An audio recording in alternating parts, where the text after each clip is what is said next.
We have a tendency to celebrate the riches of others as if it were our own. We have a tendency to glorify the riches and the success and the wealth of people and only care about the finances and how things appear.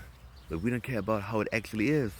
So there are a lot of sketchy people invited. There are a lot of weird, controversial things that I've seen just from these short reels. But we don't talk about that. We only talk about, oh, it's only a pre-wedding ceremony and it's so big and it's so glamorous. And they even got Rihanna to come out of retirement and to perform once again.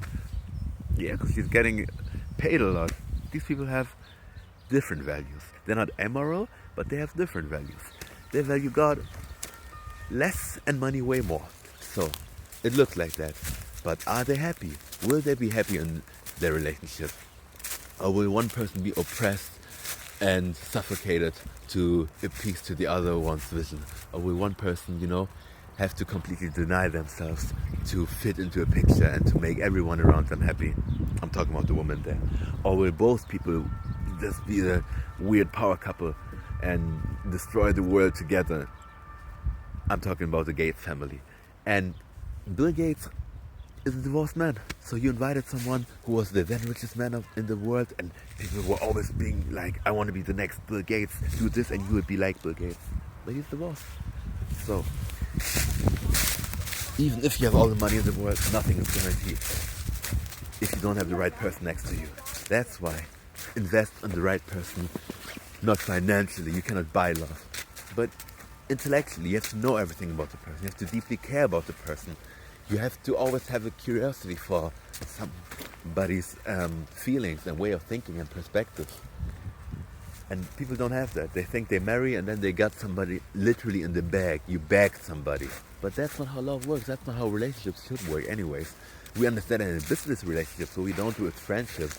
We don't understand that in love relationships, in family relationships. When I think about these big, gigantic weddings, I'm thinking about the iconic movie K3G, where they had the big wedding and they were dancing, say Shava, Shava. But that family was a mess, as we could see in the later stages. Not because they were all horrible people, but just because there were some issues and some clashes. And that's stuff you have to resolve. I'm not here to hate or to shit on anyone, but I'm just saying nothing is as it seems. Nothing is like it looks like. And if you haven't understood that by now, I'm really sorry for you. You might be a little too young or a little naive. But wake up and don't swoon and fawn over people that make their living ruin other people's life, that make their living not caring, that make their living going with the way the world works, and are compromising themselves, their values, their ethics, their faith, if they believe in God at all, or if they're just, downright evil and proud of it. And just hope the best for people's relationships. It's not about how big the wedding is, because some people can have the biggest wedding and, like I said, horrible marriage life, or not a real marriage life, or we see them on court again, like, I don't know, Johnny Depp, or we hear all these scandals until we are tired of it, like some other couples. There are too many to name. It's not about individuals at this point. So all I'm saying is, it's cool to see that, it's cool to imagine, daydream, and maybe do it yourself, but that's not what